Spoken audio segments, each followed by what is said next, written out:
Bismillahirrahmanirrahim. Assalamualaikum warahmatullahi wabarakatuh. Saya Reshi Minora, nomor NIM 226811037. Ya, ingin menjelaskan tentang algoritma a priori sebagai pelengkap ataupun penambah nilai UTS.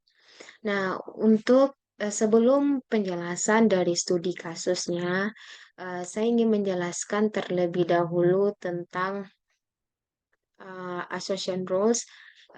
Ini termasuk juga dari data mining ya. Di sini,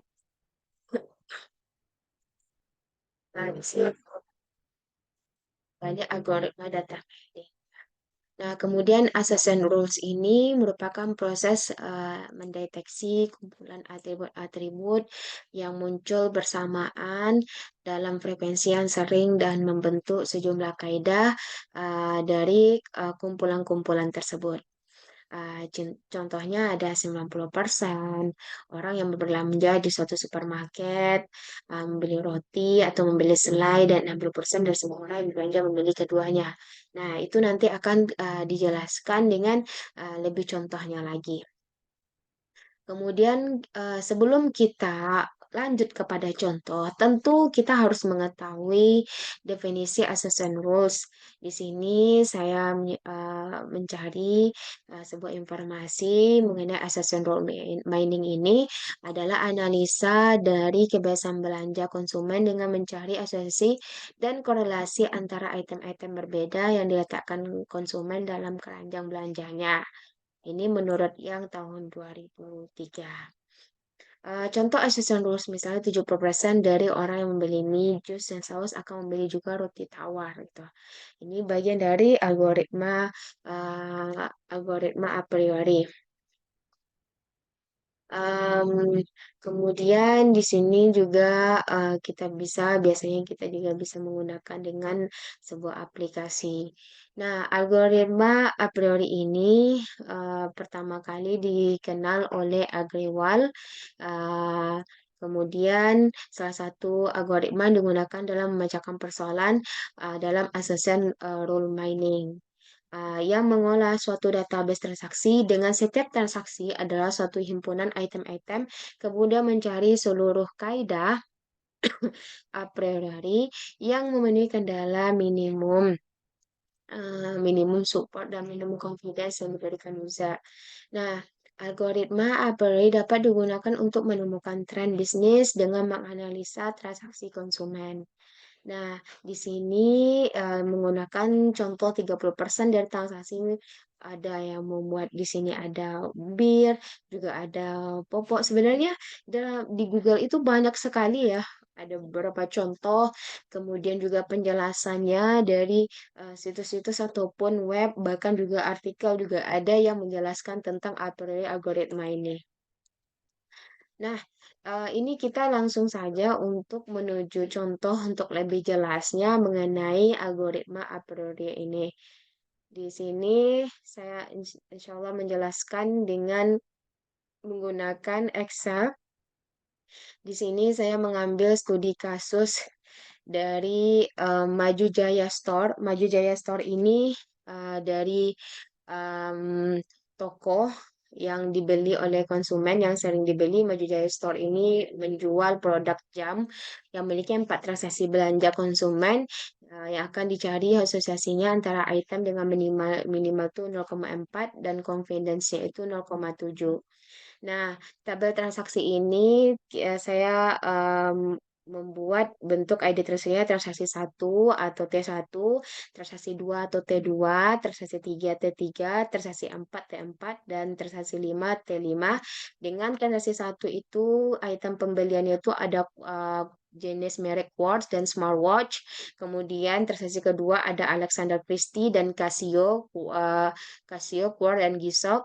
Dan T3-nya itu Quartz, Alexander Christie, dan Casio. Dan T4-nya itu Casio and Quartz. Kemudian T5 itu Gisok, Alexander Christie. Nah, untuk lebih lanjutnya kita masuk kepada uh, langkah dalam pembuatan uh, algoritma a priori ini. Langkah ini juga sekaligus sebagai penyelesaian. Yang pertama itu adalah metodologi dasar dari algoritma a priori terdiri dua tahapan, ya. Itu kita tahu ya, yang saya dapat ya. Analisis pola frekuensi tinggi dan pembentukan aturan asosiatif. Nah, analisis frekuensi tinggi inilah yang akan adanya support kan. Kemudian adanya item-item per set yang bakal kita jelaskan nantinya. Nah, di sini nilai support sebuah item atau support A itu jumlah transaksi mengandung A dan total transaksinya. Ini beberapa rumus yang didapat untuk mencari nilai per item setnya nanti. Dan kemudian untuk mengubah data transaksi ke dalam bentuk seperti yang dilihat, ada item yang dibeli seperti quartz, smartwatch, Alexander Christie, dan Casio G-Shock gitu kan. Nah, data transaksi yang dapat dia telah dikelompokkan bahwa di transaksi pertama quartz itu ada, kita kasih dengan tanda satu, kemudian karena dia jumlahnya satu ya. Kemudian smartwatch juga ada di transaksi satu, Alexander Christie tidak ada, Casio G-Shock juga tidak ada. Nah, sehingga begitu pun seterusnya. Kita menjadi patokan ataupun pedoman kita dari data ID transaksi yang kita jadikan soal seperti ini. Nah, setelah ini kita akan masuk kepada pembuatan atau memenuhi nilai support dari item set tadi. Yang pertama, untuk item set pertama, yaitu data transaksi tabular, itu dari transaksi pertama, yaitu kita bisa melihat dari jumlah dari soal ini 41332. Nah, kemudian kita kalau kita ingin nambah ke shift selanjutnya ya, kita copy, kemudian kita buat sebagai kerangka untuk menyusun proses yang pertama ini. Nah, untuk proses pertama, itu ada tabel satu item set, ada Quartz, ada smartwatch, Alexander Christie, Casio, and G-Shock, dan G-Shock. Nah, rumusnya menggunakan support. Satu item jumlah transaksi mengandung A dibagi dengan total transaksi.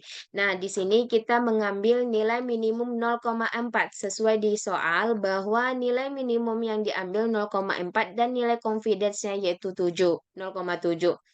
Nah, dari tabel item set ini kita pilih.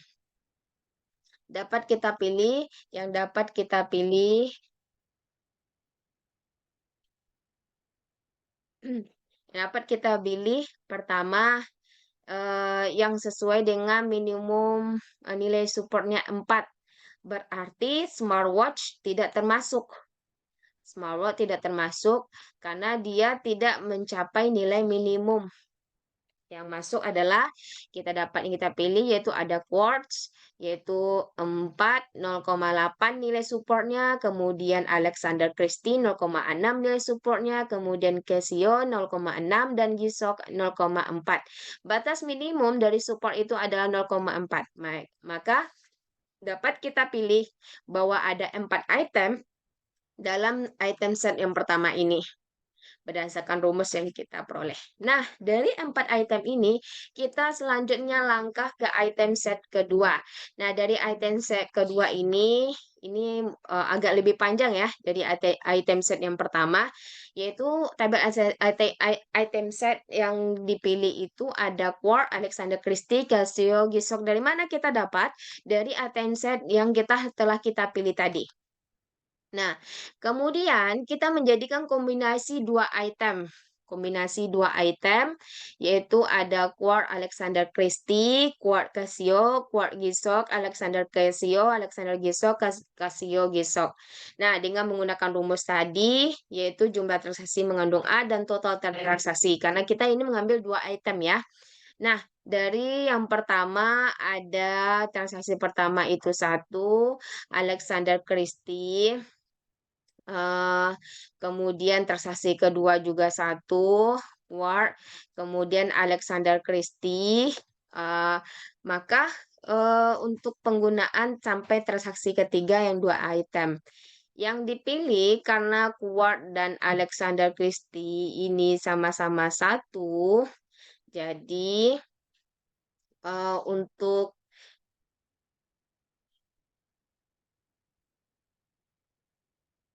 oke, ya berarti ini satu ya. Benar. Dia tetap juga walaupun kita salah salah mungkin peletakan ketika kita milih dia tetap jadi dua. Oke, yes, no, 0,4 transaksi dua item jadi support. Nah, kenapa? Jadi ada Quart dan Alexander satu satu satu satu. Kalau dia satu nol maka kita keterangan menjadi keterangan no karena dia tidak sesuai yang kita harapkan dari komunikasi dua item itu. Dia harus sama ya. Nah, begitupun untuk kombinasi yang kedua, Quart dan Casio sama seperti yang kombinasi pertama caranya. Yang kalau misalnya dia sama-sama satu, yaitu Quart dan Casio-nya, maka kita kasih keterangan transaksi dua itemnya jadi yes. Sebagai supportnya di sini kita dapat 0,6, yang pertama 0,4. Dan kombinasi ketiga kita dapat transaksi dua itemnya itu satu dan supportnya 0,2. Begitupun kombinasi keempat transaksi dua itemnya 2 dan supportnya 0,4 sampai transaksi ke kombinasi 6 Casio dan Ginsok gitu. Nah, dari ketentuan minimum nilai support tadi yang telah kita pilih yaitu 0,4, 0,4 dan confidence-nya itu 0,7 gitu. Maka kita bisa dapatkan untuk memilih dari Quart Alexander 0,4 dari hasil yang telah kita satu persatu dari support ini. Ini, kemudian ini juga kita kelompokkan menjadi satu tabel sehingga mempermudah kita untuk lebih memperjelas. Nah, dari hal ini yang mana nilai minimum yang pas ketika kita ingin item setnya ingin kita saring lebih lagi, yaitu ada 0,4, 0,6, 0,4, 0,4. Maka 0,2 kita tidak masukkan lagi kepada item set. Nah, ini item set yang dipilih setelah kesimpulannya. Nah, dari item set kedua ini kita masuk ke item set yang ketiga. Dari item set yang kedua, kita bisa melihat bahwa 232,0,46 yang kita pilih ini kita copy, kemudian kita paste di sini. Dan sekarang ini ada kombinasi tiga. Tadi kombinasi dua item, sekarang kombinasi tiga item. Nah, untuk kombinasi tiga item ini, saya memilih dari Quark, Alexander, dan Casio gitu. Nah, kombinasi tiga item ini diperoleh dari kesamaan dalam satu item pertama di mana K sama dengan 2. Di mana yang lebih banyak ya dipilih item setnya. Dengan rumus jumlah transaksi mengandung A, B, dan C dibagi total transaksi. Nah, di sini kombinasi satu Quark Alexander Casio kita dapati dari ada transaksi satu, ada satu, dua, Alexander juga di transaksi dua, tiga, kemudian Casio. Nah, dari jumlah transaksi ini dapat ada dua yang dalam kombinasi tiga item ini. Nah, dari hal ini sebenarnya dapat kita simpulkan untuk ketentuan minimum nilai support dari 0,4, yaitu bahwa kombinasinya Quark Alexander Casio dengan transaksi itemnya itu ada dua, kemudian nilai supportnya 0,4, maka item yang dipilih ada Quark Alexander Casio dan uh, uh, Casio. Ini hasil kesimpulan dari akhir ya setelah kita melakukan proses kombinasi ketiga. Nah, di proses keempat ini karena dia cuma satu, ada Quark Alexander Casio, maka dia tidak mungkin adanya kombinasi empat proses yang dapat dibuat sehingga proses tersebut dihentikan. Ini not available ya. Baik. Baik, ini adalah proses item set dalam algoritma a priori untuk menentukan dari setiap item uh, dalam sebuah konsumen yang membeli produk. Nah, selanjutnya adalah pembentukan aturan asosiasi. Nah, dalam pembentukan aturan asosiasi ini memiliki rumus confidence item yang dibeli sekaligus dibagi transaksi pada bagian attendance. Nah, dalam pembentukan rule atau rumusnya, rule yang dipakai jika X maka Y, di mana X adalah attendant dan Y adalah konsekuen. Dan untuk attendannya boleh lebih dari satu unsur, sedangkan untuk konsekuen terdiri dari satu unsur. Nah, di sini saya mendapatkan himpunan frequent item set sebagai berikut ada F2 yaitu Quark Alexander, Quark Casio, Alexander Casio, Alexander Gisok. Kemudian ada F3 Quark Alexander dan Casio. Nah, Quark Alexander, Quark Casio, Alexander Casio ini dapat dilihat dari item set nomor 2.